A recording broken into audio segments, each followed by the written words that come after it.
Student, আমি একটা স্কুলের অস্থায়ী শিক্ষক। ক্লাস 11-12 কম্পিউটার সায়েন্স এবং কম্পিউটার অ্যাপ্লিকেশন ক্লাস নিয়ে থাকি। তো তাই ভাবলাম যে এখন অনেকেই আছে যারা এই দুর্মূল্যের বাজারে অনেক টিউশন নিতে পারে না। এখন যা টিউশনের যা পরিস্থিতি হয়ে দাঁড়িয়েছে, আর সব জায়গায় সাবজেক্টগুলো থাকলেও সাবজেক্টগুলোর পর্যাপ্ত পরিমাণ টিচার পাওয়া যায় না। সেই ভেবে আমি একটা ছোট্ট একটা উদ্যোগ নিয়ে একটা ইউটিউব চ্যানেল খুলেছি।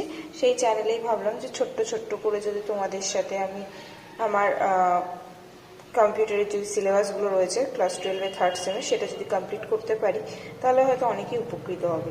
এই ভেবেই আমি আমার নতুন যে জার্নি সেটা শুরু করছি। তোমরা আমার সাথে দেখো, আর যদি তোমাদের অবশ্যই ভালো লেগে থাকে আমার ভিডিও, তাহলে লাইক, শেয়ার, সাবস্ক্রাইব করে দিও। প্রথমেই তোমাদের সাথে আজকে শেয়ার করে ফেলি যে কম্পিউটার অ্যাপ্লিকেশন বা সায়েন্স দুটোই যেহেতু কমন, আর দুটোতে কিছু সিলেবাস রয়েছে, সেই সিলেবাসগুলো তো দেখতে পাচ্ছি আমরা ইউনিট 1-এ রয়েছে আমাদের পাইথন, আর ইউনিট 2-তে রয়েছে আমাদের ই কমার্স। তো ইউনিট 1 পাইথনের মধ্যে আমরা কি দেখতে পাচ্ছি? পাইথন প্রোগ্রামিং, যেটার মধ্যে রয়েছে হচ্ছে basic Python, knowledge of data type, পাইথনের ডেটা টাইপ, পাইথনের অপারেশন, তারপরে রয়েছে হচ্ছে expression, statement type, error, flow of control, conditional statement. যাই হোক, এগুলো আমরা পরে পড়ব। তো আজকে আমাদের আমি আজকে শুরু করতে চলেছি যে ই কমার্সের একদম বেসিক ইন্ট্রোডাকশানটা আজকে করব আমরা। তো চলো শুরু করা যাক আজকের ই কমার্সের ইন্ট্রোডাকশান। তো চলো প্রথমেই আমরা জেনে নিই ই কমার্সের ফুল ফর্ম কি? Electronic commerce. এখানে ইলেকট্রনিক যে ওয়ার্ডটা রয়েছে, ইলেকট্রনিক মানে বুঝতে পারছি আমরা যে কোনো কিছু ইলেকট্রনিক বা অনলাইন মাধ্যমে চলবে। ইলেকট্রনিক কমার্স মানে শুধু যে ইলেকট্রনিক জিনিসপত্র ব্যবসা বাণিজ্য এরকম ব্যাপারটা নয়। ইলেকট্রনিক জিনিসপত্র এরকম ব্যাপারটা নয়। ই কমার্স মানে হচ্ছে যে কোনো পণ্য সামগ্রী অনলাইনে যেটা আমরা কেনাবেচা করে থাকি। তাহলে ই কমার্সটা কি? ই কমার্সটা হচ্ছে ইন্টারনেটের মাধ্যমে কোনো পণ্য বা পরিষেবা কেনাবেচা সংক্রান্ত কার্যকলাপটাই হচ্ছে আমাদের ই কমার্স। আর প্রাচীনকালে আমাদের ই কমার্স চলতে কি করে? প্রাচীনকালে তো আমরা টাকার ব্যবহার জানতাম না, কিভাবে ব্যবসা বাণিজ্য করতে হয়, শুধু ব্যবসা বাণিজ্য করতাম, কিন্তু ওটা যে ই কমার্স ছিল না কি ছিল সেটা জানি না। সেটা ছিল আমাদের ট্র্যাডিশনাল কমার্স। আমরা ট্র্যাডিশনাল কমার্স করতাম কি করে? ট্র্যাডিশনাল কমার্সটা করতাম বিনিময় প্রথার মাধ্যমে। ঠিক আছে।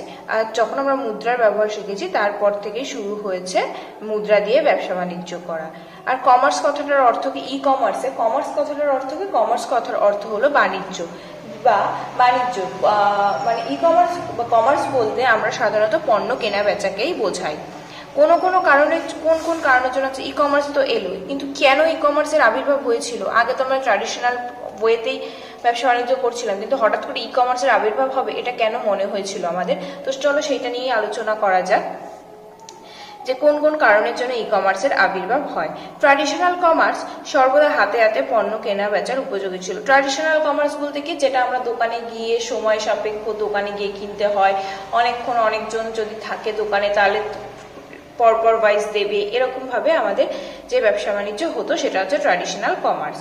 তো ট্র্যাডিশনাল কমার্সে সর্বদা হাতে হাতে পণ্য কেনা বেচার উপযোগী ছিল। তার মানে হাতে হাতে কিনতে হতো, মানে সময় বাঁচতো না।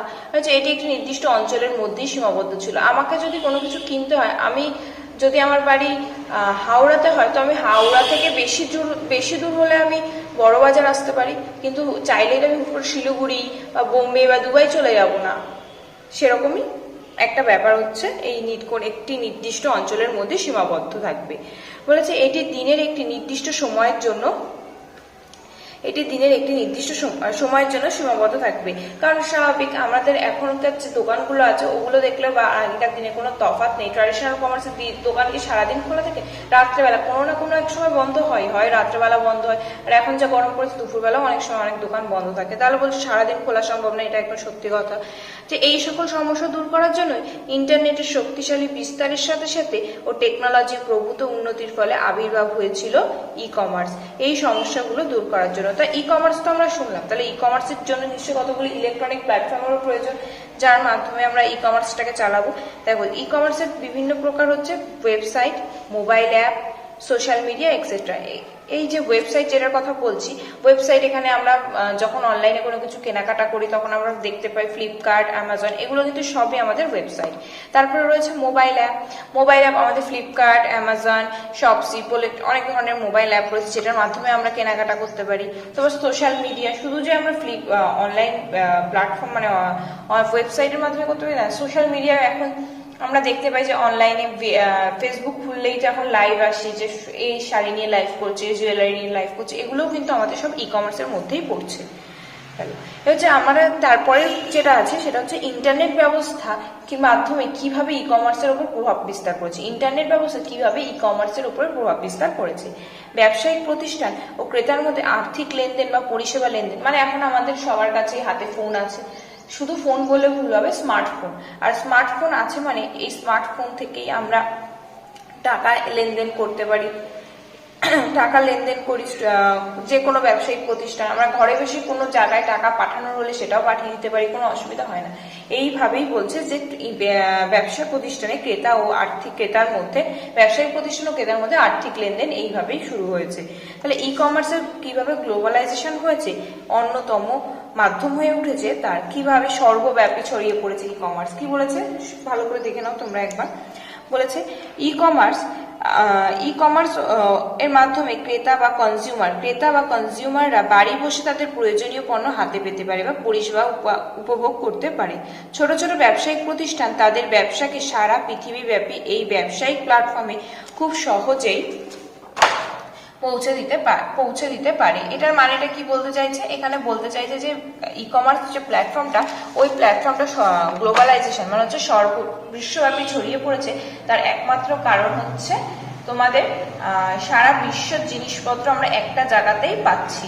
মানে আমার যদি এমন একটা জিনিসের প্রয়োজন যেটা আমাদের কলকাতাতে পাওয়া যায় না, কিন্তু ওয়েবসাইটটাতে গেলে আমরা পেয়ে যাব, সেরকমই বলতে চাইছে যে সারা বিশ্বব্যাপী যে জিনিসগুলো আমাদের এখানে যেগুলো পাওয়া যায় না, সেই জিনিসগুলো আমরা ওয়েবসাইট থেকে কিনতে পারি।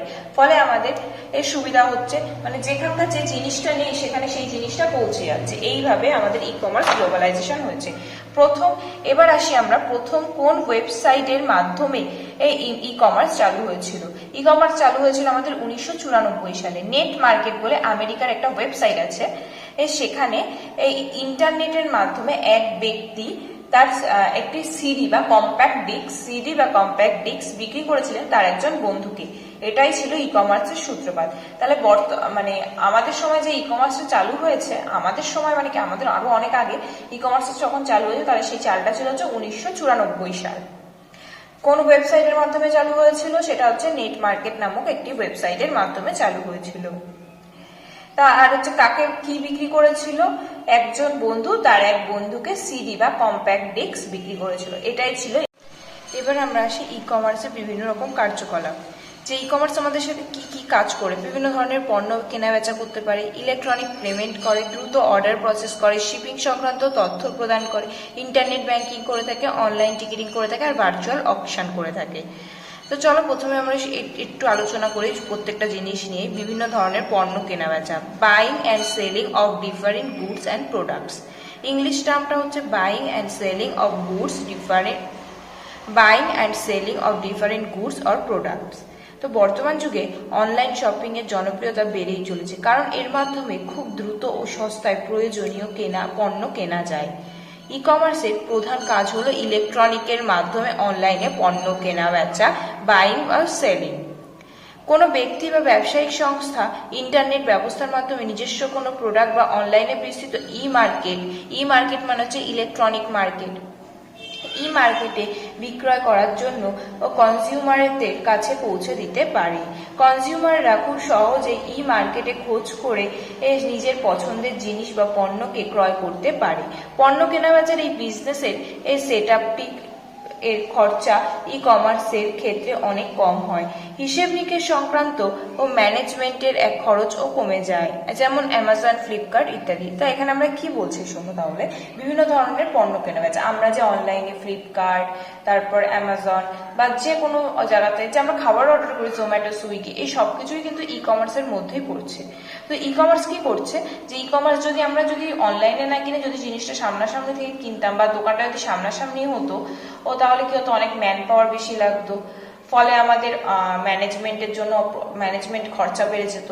তাছাড়াও শুধু যে ম্যানেজমেন্ট সেটা না, তার জন্য একজন প্রপার অ্যাকাউন্টেন্সি দরকার ছিল। তার সেই অ্যাকাউন্টেন্সিটাকে যখন দরকার, তার পেছন তার একটা প্রত্যেক মাসে একটা মাসিক দেওয়ার ব্যাপার ছিল। তাহলে এগুলো যখন অসুবিধা করছে, এগুলো যখন কমে যাচ্ছে, তখন এই জন্যই আমরা ই কমার্সের ব্যবহার শুরু করেছি। তারপরে যে ইলেকট্রনিক পেমেন্ট, অনলাইন শপিং করলে তো আমরা ইলেকট্রনিক পেমেন্ট করে থাকি। শুধু যে অনলাইন শপিং এর ক্ষেত্রে ইলেকট্রনিক পেমেন্ট করি তা নয়, এখন বেশিরভাগ প্রায় দোকানগুলোতে বা ট্র্যাডিশনাল মার্কেটগুলোর দোকানগুলোতে বা অনলাইনে যে কোনো কিছু কিনতে যাও না কেন, প্রত্যেকেরই একটা ইউপিআই আইডি অ্যাভেলেবেল থাকে। তো যদি তোমার কাছে, তো এমনকি তোমার কাছেও এমন হয় যে এখনকার দিনে অনেকের কাছে ক্যাশই থাকে না, পুরোটাই অনলাইন, ক্যাশলেস হয়ে ঘুরে বেড়ায়, তারপরে অনলাইন পেমেন্ট করতে হয়। তো সেরকম সেটাই হচ্ছে ইলেকট্রনিক পেমেন্ট। তারপরে দ্রুত অর্ডার প্রসেস করা, এটা হচ্ছে ই কমার্সের একটি গুরুত্বপূর্ণ কাজ। কনজিউমার বা ক্রেতার কাছে প্রোডাক্ট পৌঁছে দেওয়া এবং তার সুনিশ্চিত করা হচ্ছে ই কমার্সের প্রধান কার্যকলাপ। ঠিক আছে, তো ই কমার্সের যে অর্ডারটা দিচ্ছে, যে ওয়েবসাইটের মাধ্যমে অর্ডারটা দিচ্ছে, তা দ্রুত কত তাড়াতাড়ি ওর কাছে মানে কনজিউমারের কাছে পৌঁছে যাবে সেটা দেখা হচ্ছে ই কমার্সের আরেকটা কাজ। তো তারপরে হচ্ছে শিপিং সংক্রান্ত নিখুঁত তথ্য প্রদান করা। আমরা দেখেছি যে ফ্লিপকার্ট বা অ্যামাজনে অর্ডার দিলে আমাদের অ্যাপে ট্র্যাকিং অর্ডার শো করে যে আপনার প্রোডাক্ট থানের থেকে এখন এখানে যাবে, তা মুম্বাই থেকে এখানে আসবে, তারপর এখানে আসবে। এইভাবে যে ট্র্যাকিং অর্ডারটা দিচ্ছে, এটাও কিন্তু আমাদের ই কমার্সই সাহায্য করছে। তারপর হচ্ছে ইন্টারনেট ব্যাংকিং। ইন্টারনেট ব্যাংকিং হচ্ছে ই কমার্সের অন্যতম গুরুত্বপূর্ণ কাজ। বর্তমানে ব্যাংকই তাদের বেশিরভাগ পরিষেবাকে অনলাইন প্ল্যাটফর্মে ইন্টারনেট ব্যাংকিং এর মাধ্যমে লেনদেন করে থাকে। এর ফলে বারবার ব্যাংকে যাওয়ার প্রয়োজন কমেছে এবং দ্রুত আর্থিক লেনদেনও সম্ভব হয়েছে। এই গেল ইন্টারনেট ব্যাংকিং। তারপর হচ্ছে অনলাইন টিকিটিং। এখন বাস, ট্রেন, ফ্লাইট, এরোপ্লেন, যেখানেই যাও না কেন ভ্রমণের জন্য অনলাইনে তুমি টিকিট কাটতে পারো। তার পরিকাঠামো স্পষ্ট, এটাতেও ই কমার্সের একটি গুরুত্বপূর্ণ ভূমিকা রয়েছে। তারপর হচ্ছে ভার্চুয়াল অকশন মানেটা কি হচ্ছে নিলাম, যেমন ইবে বা ই অকশন আর ইত্যাদি হচ্ছে ভার্চুয়াল অকশনের সাইট। অনলাইন প্ল্যাটফর্মে নিজস্ব কোনো জিনিস এই অকশন করে প্রাইস যখন অফার করে কোনো ব্যক্তি, তখন সেটাকে আমরা অকশন বলে থাকছি। যেহেতু এখানে ভার্চুয়াল অকশন হচ্ছে মানে অনলাইন মাধ্যমে যে অকশনটা হয়, সেটাই হচ্ছে ভার্চুয়াল অকশন। আজকে তোমাদের এই কার্যকলাপ অবধি থাকলো। যদি তোমাদের কোনো ডাউট থাকে বা কিছু থাকে, আমাকে অবশ্যই কমেন্টে জানিও। আর তোমাদের যদি ভিডিও ভালো লাগে তাহলে লাইক, শেয়ার, সাবস্ক্রাইব করে দিও। সরি, তোমাদের সাথে আরেকটা জিনিস শেয়ার করা হয়নি, সেটা হলো যে আমার কাছে যে বইটা আছে, ঠিক আছে, আমার কাছে আপাতত এই একটা বই আছে, এই যে কম্পিউটার অ্যাপ্লিকেশন গিরিশ বিশ্বাসের প্রান্তিক প্রকাশনী। ঠিক আছে, এই বইটা আপাতত আছে। যাই হোক, আমার আরো বই আসবে, তো তোমাদের সাথে অবশ্যই আমি বইগুলো শেয়ার করে দেবো। এই বইটাতে দেখলাম, আমার কাছে, আমি জানি না তোমাদের কাছে কেমন কি লাগছে, আমার কাছে বেশি আমি সন্ময়কুণ্ডুটাই প্রেফার করি। যেহেতু এই বইটা আছে, তাই তোমাদের সাথে এই বইটাই শেয়ার করছি। অন্য বইগুলো পেলে সেই বইগুলো শেয়ার করে দেবো। তো তোমরা যদি কেউ বই কিনতে চাও তাহলে সন্ময়কুণ্ডুটাই কিনো।